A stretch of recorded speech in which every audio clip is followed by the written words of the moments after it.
How to verify your profile on Bumble. Want the blue check mark on Bumble to show you are the real deal? Let's verify your profile in just a few steps. Open Bumble app. Go to profile by tapping the little person icon at bottom left. Tap on profile picture. Tap edit profile. You will see verify profile option. Tap it.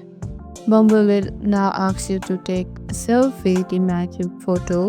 Tap take photo. Follow the on-screen instruction. Tap agree and submit. This usually takes only a few minutes. Once approved, you will see a blue check mark appear on your profile picture.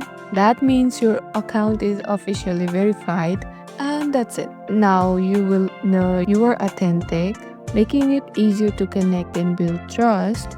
And that's it. Thanks for watching. If this tutorial helped, don't forget to like, subscribe, and stay tuned for more quick guides. Catch you in the next one.